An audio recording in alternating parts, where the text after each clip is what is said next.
আসসালামু আলাইকুম। বাংলাদেশ বেতার রাজশাহী স্থানীয় সংবাদ পড়ছি রুকসানা আক্তার লাকি।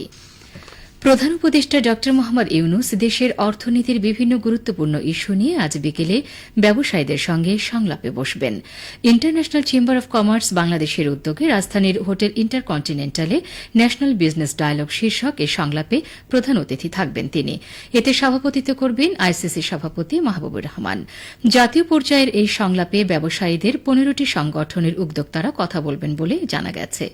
সংলাপে উপস্থিত থাকবেন ব্যবসায়ীদের শীর্ষ সংগঠন FBCCI, BGMEA, DCCI, MCCI, FICCI, BAB, BKMEA এবং বাংলাদেশ চেম্বার অব ইন্ডাস্ট্রিজের মতো সংগঠনের নেতা ও সদস্যরা।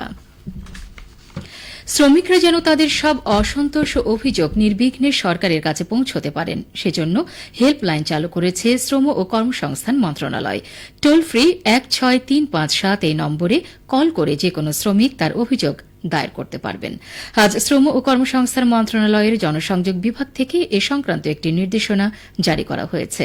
এতে জানানো হয়, এখন থেকে শ্রম অসন্তোষ সংক্রান্ত অভিযোগ সহ শ্রম সংক্রান্ত সব ধরনের অভিযোগ জানাতে কলকারখানা ও প্রতিষ্ঠান পরিদর্শন অধিদপ্তরের হেল্পলাইনে 16357 ডায়াল করতে পারবেন শ্রমিকরা। ডেঙ্গু প্রতিরোধে কাজ শুরু হয়েছে নাটোরে। চলছে পরিষ্কার পরিচ্ছন্নতা অভিযান। চিকিৎসা সেবা প্রদানে প্রস্তুত স্বাস্থ্য বিভাগ। ডেঙ্গু প্রতিরোধ নিয়ে এখন শুনুন আমাদের নাটোর জেলার সংবাদদাতার একটি প্রতিবেদন। ডেঙ্গু প্রতিরোধে কাজ শুরু হয়েছে নাটোরে। 8টি পৌরসভা এলাকায় চলছে পরিচ্ছন্নতা অভিযান।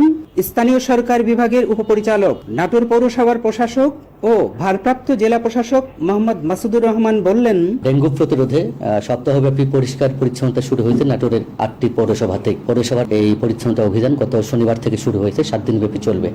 পরিষ্কার পরিচ্ছন্নতা বা ডেঙ্গু প্রতিরোধের পদক্ষেপ হিসাবে ইতিমধ্যে ফগার মেশিনের মাধ্যমে প্রত্যেকটি পৌরসভায় স্প্রে করা হচ্ছে ডেঙ্গু মশা প্রতিরোধে। এছাড়াও ঝোপ জঙ্গল পরিষ্কার সহ আমাদের যে ড্রেনেজ সিস্টেমগুলো আছে সবগুলি পরিষ্কার করা হচ্ছে, এটা চলমান থাকবে। এছাড়া পৌরবাসীর মধ্যে জনসচেতনতা সৃষ্টিতেও আমাদের প্রচার অভিযান অব্যাহত আছে। এখানে আমরা বিএনসিসি, রোভার স্কাউট এবং স্কাউটসের সদস্যবৃন্দকে কাজে লাগিয়েছি, তারা প্রচার করে যাচ্ছেন। এছাড়াও সমাজের সকল শ্রেণীর পেশার লোকজনকে আমরা সচেতন করার জন্য ব্যাপক পদক্ষেপ গ্রহণ করেছি। ডেঙ্গু চিকিৎসার প্রস্তুতি সম্পর্কে civil surgeon doctor Mohammad Mashiur Rahman জানান, আমাদের সদর হসপিটাল সহ সকল উপজেলা ডেঙ্গু রোগীদের চিকিৎসার জন্য সম্পূর্ণভাবে প্রস্তুত রয়েছে। আমাদের এখন পর্যাপ্ত পরিমাণে স্যালাইন সহ অন্যান্য সকল কিছু রয়েছে। আসলে ডেঙ্গুর বড় বড় দুটো ঢেউ আমরা অতিক্রম করার পরে আমরা এখন ডেঙ্গুর চিকিৎসা এবং ডেঙ্গুর প্রস্তুতি সম্পর্কে অনেকখানি ওয়াকিবহাল। পরিচ্ছন্নতা কর্মসূচি এবং জনসচেতনতার মাধ্যমে প্রতিরোধ হবে ডেঙ্গু, স্বস্তি থাকবে জনমনে। ফারাজি আহমদ রফিক বাবন, নাটোর জেলার সংবাদদাতা, বাংলাদেশ বেতার, রাজশাহী। ডেঙ্গু প্রতিরোধ নিয়ে শুনছিলেন আমাদের নাটোর জেলার সংবাদদাতার প্রতিবেদন। গ্রীষ্মকালীন পেঁয়াজ এবং মাসকলাই ডাল চাষে নাটোরের মোট 1000 কৃষককে প্রণোদনা প্রদান করছে সরকার। প্রণোদনা খাতে কৃষি বিভাগ ব্যয় করছে মোট 21,77,000 টাকা। কৃষি সম্প্রসারণ বিভাগ জানিয়েছে, জেলার 500 জন ক্ষুদ্র ও প্রান্তিক কৃষককে তাদের 1 বিঘা করে জমি চাষে 5 কেজি করে মাসকলাই বীজ, 10 কেজি করে ডিএপি এবং 5 কেজি করে এমওপি সার প্রদান করা হয়েছে। জেলার 7টি উপজেলা পর্যায়ে ইতিমধ্যে প্রণোদনার উপকরণ বিতরণ কাজ সম্পন্ন হয়েছে। অন্যদিকে জেলার 500 জন ক্ষুদ্র ও প্রান্তিক কৃষককে তাদের 1 বিঘা করে জমি চাষে 1 কেজি করে গ্রীষ্মকালীন পেঁয়াজের বীজ এবং 10 কেজি করে ডিএপি ও এমওপি সার এবং আনুষঙ্গিক উপকরণ প্রদান কার্যক্রম শুরু হতে যাচ্ছে। এদিকে চাঁপাইনবাবগঞ্জের নাচলে ক্ষুদ্র ও প্রান্তিক কৃষকদের মধ্যে বিনামূল্যে গ্রীষ্মকালীন পেঁয়াজ ও মাসকলাই বীজ, রাসায়নিক সার ও অন্যান্য উপকরণ বিতরণের উদ্বোধন করা হয়েছে।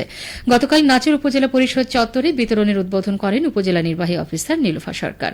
এ সময় জানানো হয়, খরিফ 2 মৌসুমে কৃষি প্রণোদনা কর্মসূচির আওতায় নাচল উপজেলার 4টি ইউনিয়ন ও 1 পৌরসভার 2000 কৃষককে এই বীজ ও সার দেওয়া হচ্ছে।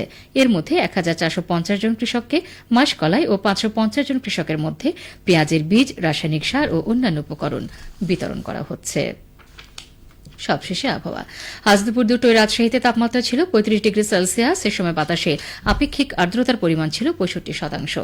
রাজশাহী ও পার্শ্ববর্তী এলাকায় আজ সূর্যাস্ত সন্ধ্যে 6টা 11 মিনিটে। সংবাদ শেষ হল। আমাদের পরবর্তী সংবাদ বিকেল 4:05